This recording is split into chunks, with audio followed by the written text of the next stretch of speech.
아멘.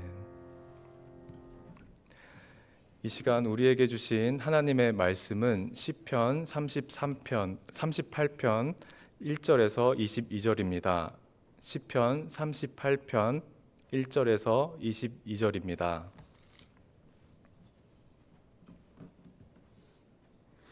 한 절씩 교독하시겠습니다. 여호와여, 주의 노하심으로 나를 책망하지 마시고 주의 분노하심으로 나를 징계하지 마소서. 주의 화살이 나를 찌르고 주의 손이 나를 심히 누르시나이다이다. 주의 진노로 말미암아 내 살에 성한 곳이 없사오며 나의 죄로 말미암아 내 뼈에 평안함이 없나이다. 내 죄악이 내 머리에 넘쳐서 무거운 짐 같으니 내가 감당할 수 없나이다. 내 상처가 썩어 악취가 나오니 내가 우매한 까닭이로소이다. 내가 아프고 심히 구부러졌으며 종일토록 슬픔 중에 다니나이다. 내 허리에 열기가 가득하고 내 살에 성한 곳이 없나이다. 내가 피곤하고 심히 상하였음에 마음이 불안하여 신음하나이다. 주여, 나의 모든 소원이 주 앞에 있사오며 나의 탄식이 주 앞에 감추이지 아니하나이다. 내 심장이 뛰고 내 기력이 쇠하여 내 눈의 빛도 나를 떠났나이다.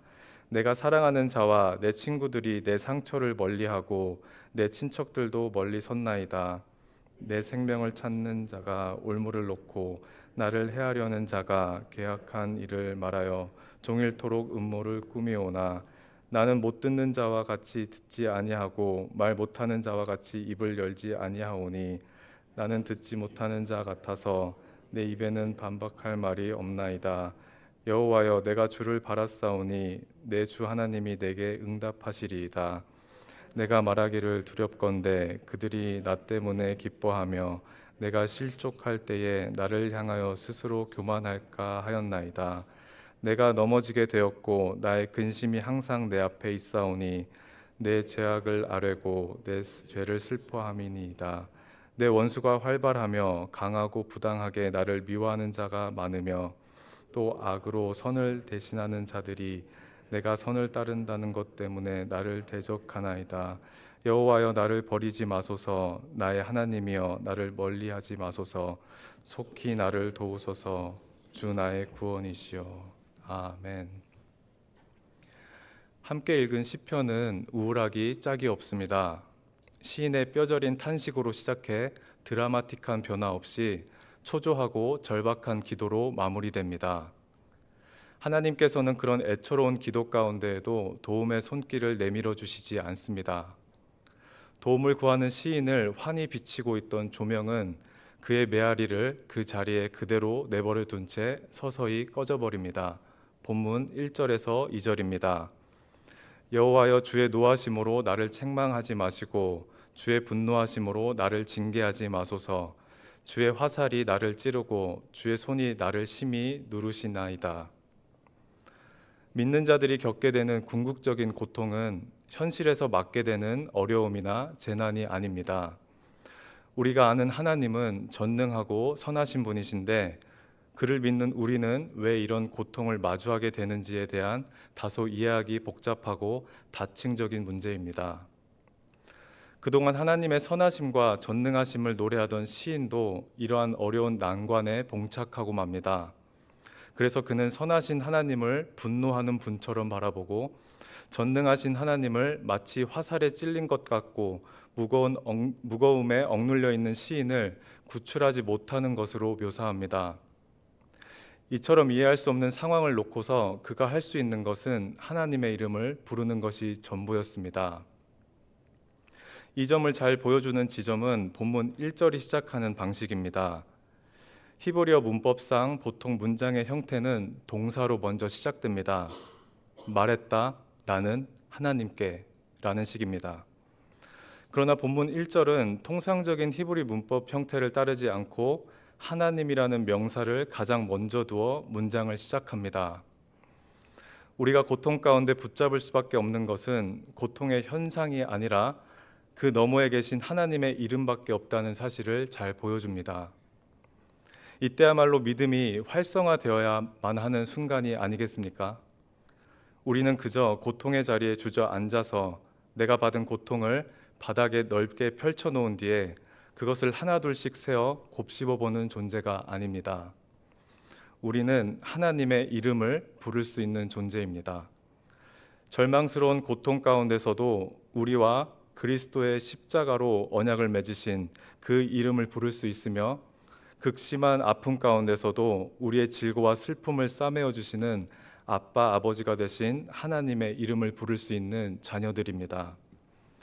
비로소 그 이름 안에서 우리가 당면한 고통을 토로할 수 있는 회복의 장이 펼쳐지고, 선하시고 전능하신 하나님께서 고통을 허락하신 이유가 도무지 이해가 되지 않을 때도 있지만, 그 고통을 주저앉은 자리에서 먼저 펼쳐주지 마시고 본문 1절이 시작하는 것과 같이 하나님의 이름을 인생의 가장 앞에 펼쳐보시기를 바랍니다.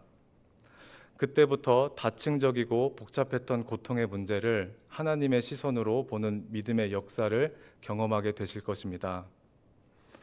시인도 그랬습니다.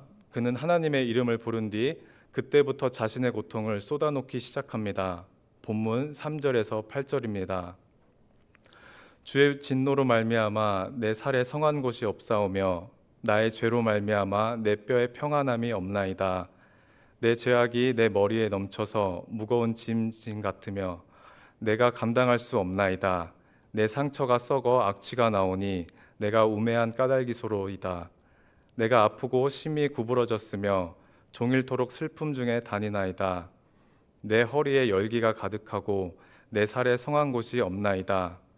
내가 피곤하고 심히 상하였으며 마음이 불안하여 신음하나이다. 아마도 그가 겪고 있던 고통은 질병이었던 것 같습니다. 그의 몸 여러 곳에는 고통을 호소하고 있습니다.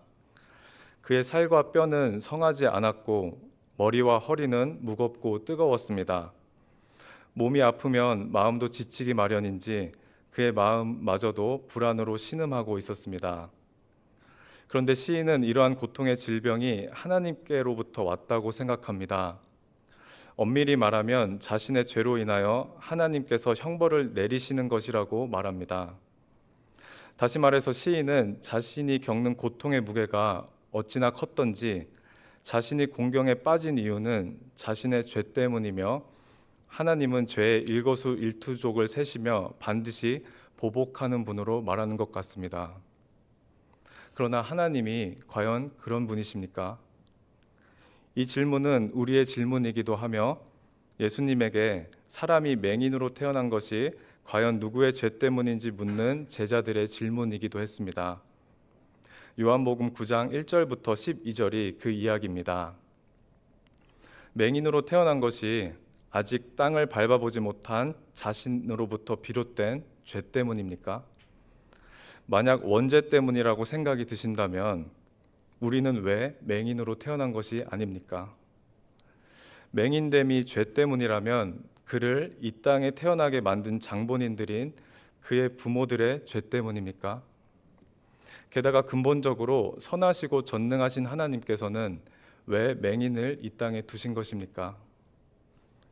이러한 다층적인 고통의 이유를 예수님은 한마디로 대답하십니다.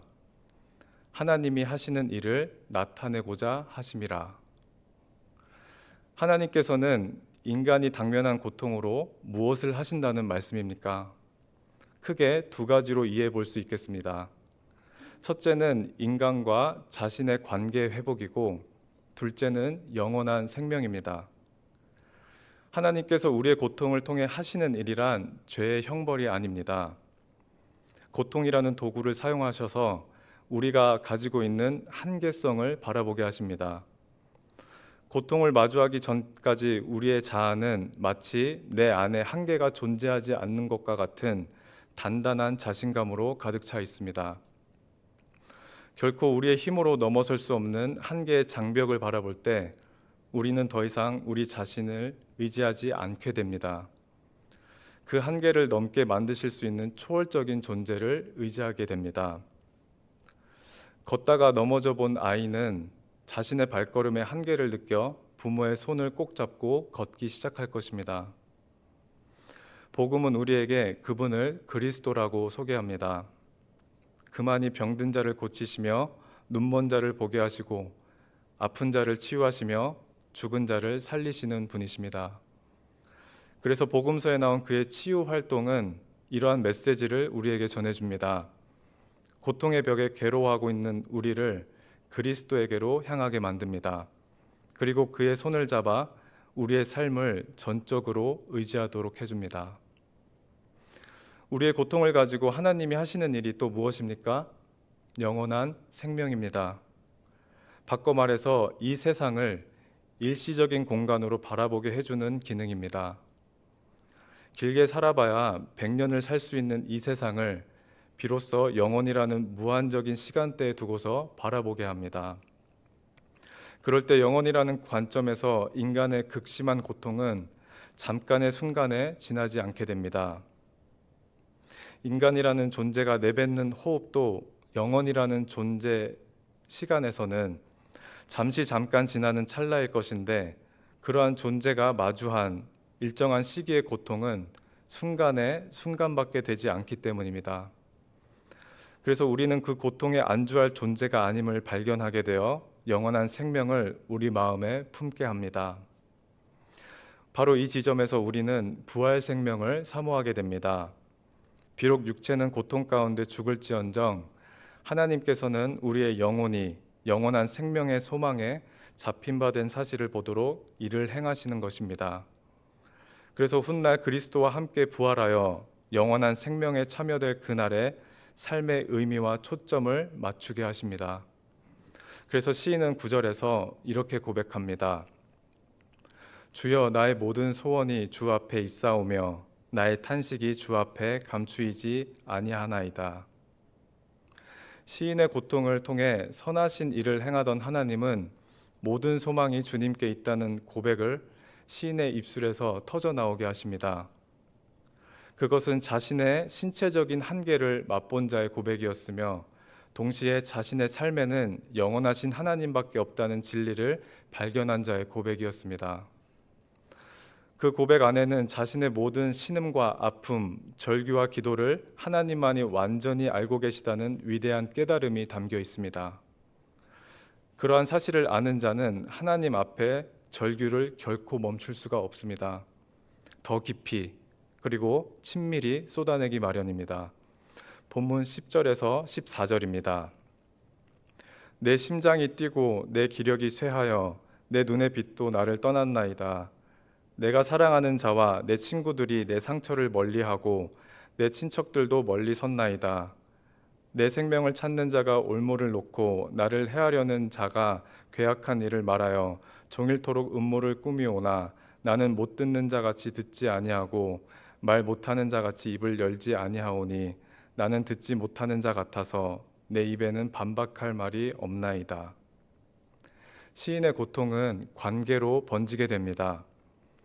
당시 사람들은 질병이 죄로부터 비롯된 것으로 여겼기 때문에 시인을 죄인 취급하였고 그에게 등을 돌렸습니다. 그런데 그에게 등을 돌린 사람들이 결코 가벼운 사람들이 아니었습니다. 시인이 사랑하는 자들이었습니다. 가까운 친구이며 가족이었습니다. 또한 설상가상으로 평소에 그에게 억하심정을 품고 있던 자들이 얼굴을 드러냈고 그의 생명을 빼앗기 위하여 더 이상 날카로운 발톱을 감추지 않는 상황이었습니다. 시인이 그동안 쌓아올린 사회적 관계망이 고통 때문에 무너지고 말았습니다. 얼마나 큰 고통이었겠습니까? 고통 위에 고통입니다. 오늘날 우리는 메신저에서 숫자 1이 오랫동안 사라지지 않아도 관계적인 상처를 받게 됩니다. 숫자 1이 사라졌음에도 아무런 대답이 돌아오지 않을 때도 마찬가지입니다. 시인이 당면한 관계적인 아픔은 이것과 차원이 달랐습니다. 사랑하는 자들의 현실 속 배반이었습니다. 질병과 각종 고통을 겪었던 욥조차도 그의 친구들이 등을 돌리지는 않았습니다. 차라리 서로 매섭게 부딪히는 논쟁이 차갑게 등 돌린 침묵보다 우정 어린 법입니다. 시인은 한마디로 혼자가 되었습니다. 외로운 고립이 그의 유일한 친구가 되었습니다. 이처럼 우리에게도 관계가 무너질 때 우리는 그 고통을 어떻게 다루어야 하겠습니까? 나에게 등을 돌린 자는 나의 진정한 친구가 아니었다고 말하면 되는 것입니까? 그것은 근원적으로 고통을 다루지 못하는 자위일 뿐입니다. 우리는 15절에 나온 시인의 고백 안에서 관계적인 고통을 뛰어넘을 수 있는 비밀을 발견할 수 있게 됩니다. 15절입니다. 여호와여, 내가 주를 바랐사오니 내 주 하나님이 내게 응답하시리이다. 시인은 사랑하는 사람들의 외면과 악담을 하나님께 친밀히 쏟아냅니다. 가족들이 나를 멀리한다. 사랑하는 친구들이 내 상처를 보고 외면한다. 나의 생명을 찾는 자가 올무를 놓고 나를 해하고자 하는 사람들이 종일토록 음모를 꾸민다고 말입니다.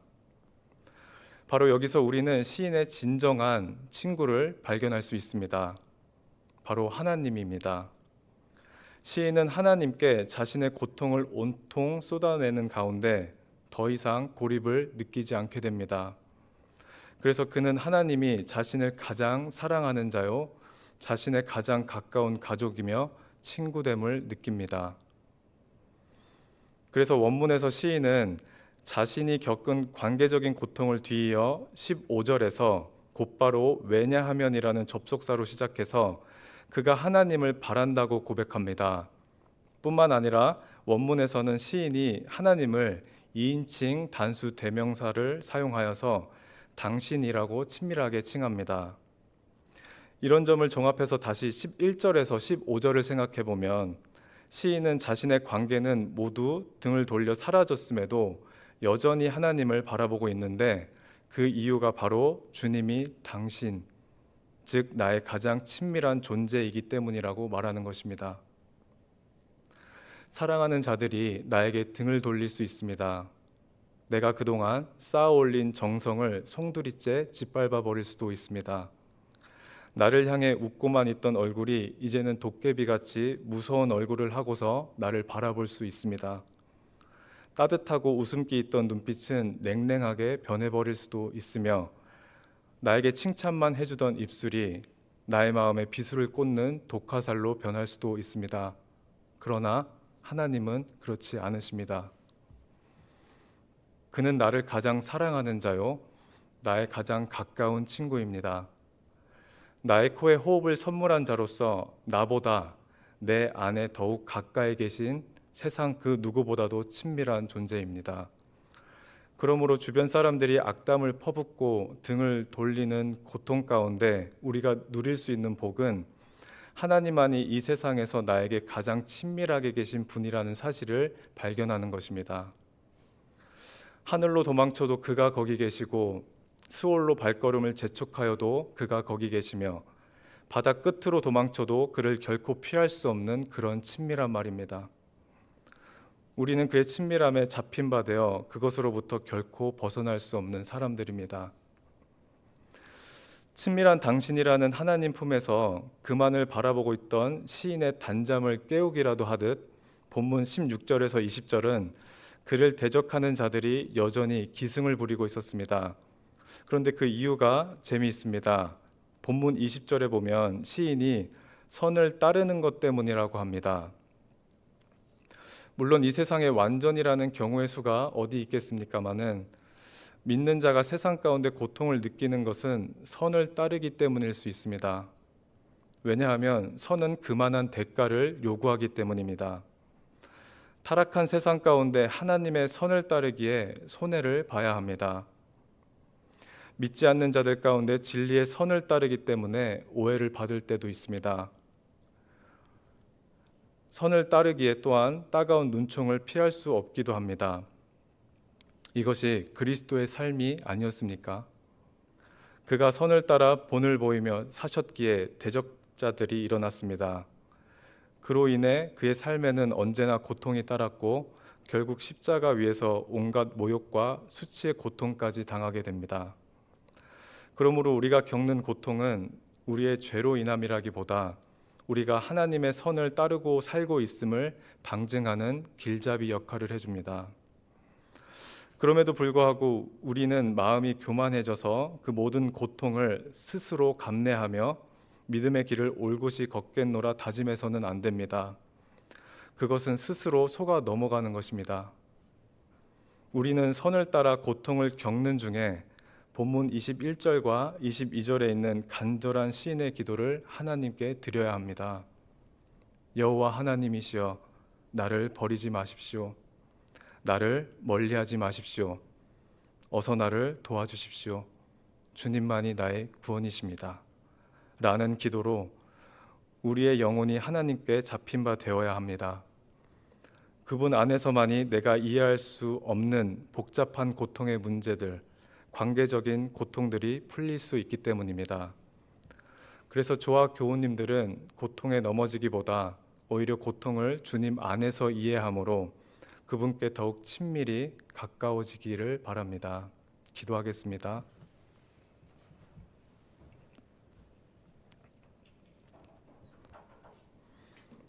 하나님 아버지, 우리 인생에게 이해할 수 없는 고통을 허락해 주셔서 감사합니다. 그 고통으로 우리의 한계를 바라보게 해주셔서 한계 위에 계신 주님께 의지할 수 있는 믿음이 증가되기를 바랍니다.